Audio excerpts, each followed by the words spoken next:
اور صحرا نشینوں میں سے بھی کچھ لوگ عذر کرتے ہوئے تمہارے پاس آئے کہ ان کو بھی اجازت دی جائے، اور جنہوں نے اللہ اور اس کے رسول سے جھوٹ بولا وہ گھر میں بیٹھ رہے۔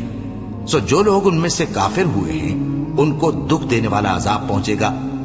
نہ تو ضعیفوں پر کچھ گناہ ہے اور نہ بیماروں پر، اور نہ ان پر جن کے پاس خرچ موجود نہیں کہ شریک جہاد ہوں، یعنی جب کہ اللہ اور اس کے رسول سے مخلص ہوں۔ نیکوکاروں پر کسی طرح کا الزام نہیں ہے، اور اللہ بخشنے والا ہے، مہربان ہے۔ اور نہ ان بے سر و سامان لوگوں پر الزام ہے کہ جو تمہارے پاس آئے کہ ان کو سواری دو، اور تم نے کہا کہ میرے پاس کوئی ایسی چیز نہیں جس پر تم کو سوار کروں، تو وہ لوٹ گئے، اور اس غم سے کہ ان کے پاس خرچ موجود نہ تھا ان کی آنکھوں سے آنسو بہ رہے تھے۔ الزام تو ان لوگوں پر ہے جو دولت مند ہیں اور پھر تم سے اجازت طلب کرتے ہیں، یعنی اس بات سے خوش ہیں کہ عورتوں کے ساتھ جو پیچھے رہ جاتی ہیں گھروں میں بیٹھ رہے ہیں۔ اللہ نے ان کے دلوں پر مہر کر دی ہے، بس وہ سمجھتے ہی نہیں۔ جب تم ان کے پاس واپس جاؤ گے تو تم سے عذر کریں گے، تم کہنا کہ عذر مت کرو، ہم ہرگز تمہاری بات نہیں مانیں گے۔ اللہ نے ہم کو تمہارے سب حالات بتا دیے ہیں، اور ابھی اللہ اور اس کا رسول تمہارے عمل کو دیکھیں گے،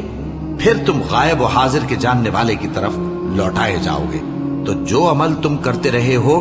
وہ سب تمہیں بتائے گا۔ جب تم ان کے پاس لوٹ کر جاؤ گے تو تمہارے روبرو اللہ کی قسمیں کھائیں گے تاکہ تم ان سے درگزر کرو، سو ان کی طرف توجہ نہ دینا،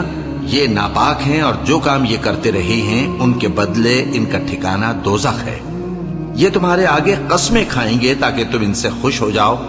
لیکن اگر تم ان سے خوش ہو بھی جاؤ گے تو بھی اللہ نافرمان لوگوں سے خوش نہیں ہوتا۔ دیہاتی لوگ پکے کافر اور پکے منافق ہیں، اور ایسے ہیں کہ جو احکام شریعت اللہ نے اپنے رسول پر نازل فرمائے ہیں ان سے واقف ہی نہ ہو پائے، اور اللہ جاننے والا ہے، حکمت والا ہے۔ اور بعض دیہاتی ایسے ہیں کہ جو کچھ خرچ کرتے ہیں اسے تاوان سمجھتے ہیں، اور تمہارے حق میں مصیبتوں کے منتظر ہیں، انہی پر بری مصیبت واقع ہو، اور اللہ سننے والا ہے، جاننے والا ہے۔ اور بعض دیہاتی ایسے ہیں کہ اللہ پر اور روز آخر پر ایمان رکھتے ہیں، اور جو کچھ خرچ کرتے ہیں اس کو اللہ کے قرب اور پیغمبر کی دعاؤں کا ذریعہ سمجھتے ہیں۔ دیکھو یہ بات بلا شبہ ان کے لیے موجب قرب ہے، اللہ ان کو عنقریب اپنی رحمت میں داخل کرے گا، بے شک اللہ بخشنے والا ہے، مہربان ہے۔